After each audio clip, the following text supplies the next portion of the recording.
रुष्ट हो मंत्र चला के दिखा दे, सिद्धि की तो बात जाने दो, चल नहीं सकता मंत्र।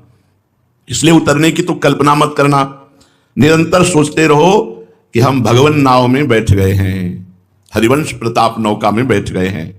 कैसे हैं, कौन है, क्या है, ये सोचने की तुम्हें जरूरत नहीं है। नहीं तो जाओ तैर कर, विवेक पैदा करो, तीनों लोकों से वैराग्य पैदा करो, मुमुक्षुता जागृत करो और फिर शुद्ध ब्रह्मबोध प्राप्त करके मुक्त हो जाओ। जाओ तैर के, ये तैर के। अगर नाव पे बैठे हो तो आज से अपनी चिंता करना छोड़ दो, ये नाव पार कर देगी, सुखपूर्वक निकुंज पहुंचा देगी। श्री हरिवंश प्रताप नाम नौका ने जो खेवक, भवसागर सुख तरत निकट हरिवंश जो सेवक। अगर तुम समर्पित हो चुके हो, अपने को असमर्थ मान लिए हो कि मैं समुद्र को पार नहीं कर पाऊंगा और नौका पे बैठ गए हो, तो तुम्हें भगवान पर विश्वास करना होगा। अब हमारा बेड़ा पार तो भगवान ही करेंगे, हम तो उनके भरोसे हैं, हमारे में कोई साधना नहीं, कोई ऐसा तप नहीं। अपनी चिंता करना तुमने अभी छोड़ा नहीं, तो इसका मतलब तुम कृपा रूपी नाव पे अभी बैठे नहीं हो। बेपरवाह हो जाओ। भगवत मार्ग में चिंता का स्थान नहीं है, एक चिंतन का स्थान है, मात्र भगवान के चिंतन का। अपने प्रेमास्पद को स्वीकार कर लिया और विश्वास करके बैठ गए हरि गुरु की आज्ञा पे। अब खोद खोद के नहीं देखना है कि मेरे में लक्षण आए कि नहीं आए, मैं शरणागत हूं कि नहीं हूं, मैं समर्पित हूं कि नहीं हूं। नहीं, जो अंकुर पैदा हुआ वो भी नष्ट हो जाएगा, संशय नहीं करना है। जैसे बीज को गाड़ देते हैं और बेपरवाह हो जाते हैं और 10, 15, 20 दिन बाद वो बाहर निकल आता है, ऐसे हम नाव में बैठ गए, हरि गुरु के बेपरवाह हो गए, तो विश्वास रूपी बीज निकल आएगा और दृढ़ विश्वास हो जाएगा मेरा कल्याण हो गया। क्योंकि मेरा साधना से कल्याण नहीं होना, मेरा तो गुरु कृपा से कल्याण होना है, हरिवंश कृपा से मैं तो इनकी शरण में हूं, इनकी नाव में बैठ गया हूं।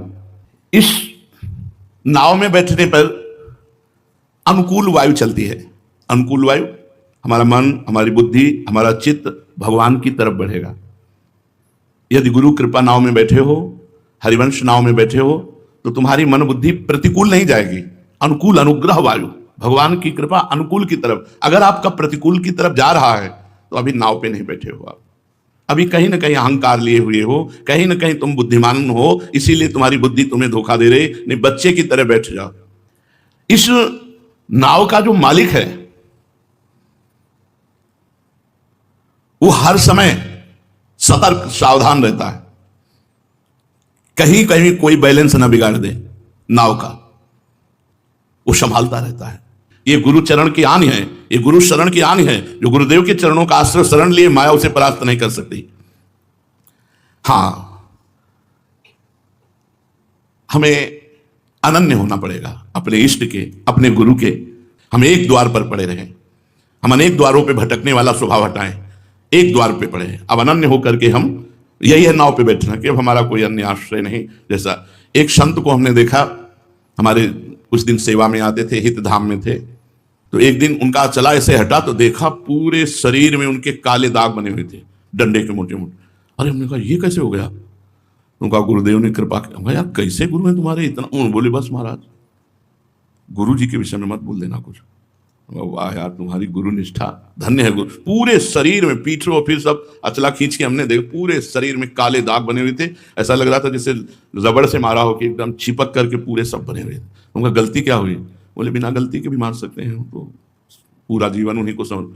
आज देख एक अचला लंगोटिया खड़ा ऊपर महंत है अपने गुरु जी का, जहाँ उसके गुरु जी कलकत्ता में, तो वहाँ का महंत है, वहाँ का पूरी सब देख रेख कर रहा है।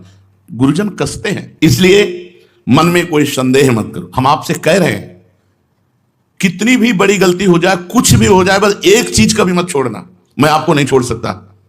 बस अगर आपकी भूमिका ना बदल जाए तो बताना, आपके हृदय की स्थिति ना बदल जाए तो बताना। गुरु कृपा कृपा होती है, पर वो ऐसे थोड़ी होती है, अनन्य आश्रय से होती है, अन्य आश्रय नहीं, अनन्य आश्रय से। जिसको भगवत मार्ग पे चलना है, उसको पहले अपने मार्ग पर विश्वास करना, संदेह नहीं करना कि मैं नाव में बैठा हूं कि नहीं बैठा हूं, अगर भजन नहीं होगा तो भगवान नहीं मिलेंगे। ऐसा भजन है पाथे, रास्ते का भोजन, और रास्ता कट रहा है नाव से। अगर हम भजन कर रहे हैं तो आनंदित होकर भोजन पा करके चल रहे हैं, भजन नहीं कर रहे तो भूखे चल रहे हैं, ऐसा समझो। लेकिन नाव चल रही हो तुम्हारे भजन से नहीं, वो गुरु कृपा की नाव तुम्हें भवसागर से पार करने के लिए उसकी यात्रा चल रही है। नाम है पाथेय, रास्ते का भोजन। पूज्य भाई जी ने लिखा इस मार्ग का पाथेय है नाम। जितना नाम जप करोगे उतने छके हुए चलोगे भगवत मार्ग में। नाम जप नहीं करोगे, गुरु आश्रित हो तो भूखे बैठे चलोगे, रास्ता तो तय होगा लेकिन क्षुधा से युक्त होगा। ये कामना, वो वासना, वो चिंता। और नाम जप कर रहे तो वासना, चिंता, कामना सबको मिटा देगी। अपने मार्ग में दृढ़ निष्ठा रख लो। अब जो कुछ होगा हरिवंश प्रताप से होगा। देखना तुम सचमुच अपने जीवन का दर्शन करना। जो बड़ी बड़ी साधनाओं से परिवर्तन नहीं होता ऐसा परिवर्तन तुम्हारा हो जाएगा। जो बड़ी बड़ी साधनाओं से परिवर्तन नहीं होता ऐसा तुम्हारा परिवर्तन हो जाएगा। जीवन में सच्ची चाह पैदा करके विश्वास पूर्वक आश्रय ले लो, बस काम हो जाएगा। वृत्तियां ये अस्त व्यस्त रहती, बार बार आती जाती। इनका भरोसा नहीं कि हमारी वृत्ति भगवान में लग रही कि नहीं लग रही। हम भगवान के हैं। ये वृत्तियां तो दगाबाज हैं, ये तो संसार में लग जाएंगी, ये तो माया में लग जाएंगी। तो हम माया के थोड़ी हो गए, हम तो भगवान के हैं। दृढ़ विश्वास रखो, ये सब ठीक हो जाएगा। घोर बड़े से बड़ा अपराध हमारे प्रभु खड़े मिलेंगे यदि तुम्हारा समर्पण ठीक है तो। पर यह उसी का हो सकता है जिसकी बुद्धि नहीं काम करती। जिसकी बुद्धि चलती है वो भी माया में फंसता है। जीवन में सच्ची चाह और विश्वास पूर्वक बैठ जाए यार, भगवत प्राप्ति अपने आप हो जाएगी। हम भगवान के हैं इस बात से हो जाएगी। बहुत सुंदर साधन है ये शरणागति, बहुत सुंदर है। केवल भगवान की शरण में होकर, नौका का मतलब भगवान की शरण में होकर बैठ जाओ।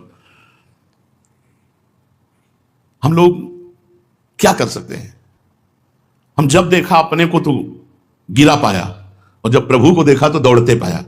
हम अपनी तरफ क्यों देखें? हमसे नहीं हो पाएगा। आप देख लो, हम बैठ गए हैं आपकी तरफ, बस सब बात बन जाएगी। अब ऐसे ही रहना प्रभु की तरफ। ये नहीं होगा हमसे, जब ये नहीं हो सकता तो फिर ये कैसे हो गया?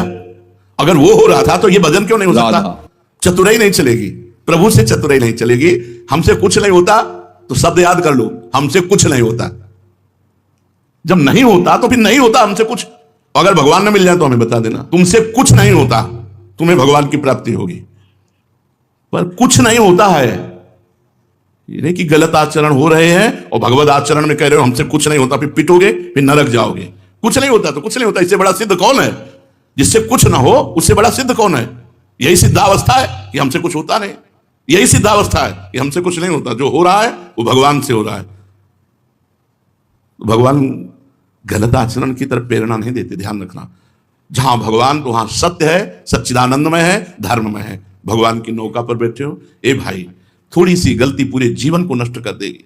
गुरु विमुख हो जाना, हरि विमुख हो जाना, इससे बड़ा दुर्भाग्य क्या हो सकता है? इसलिए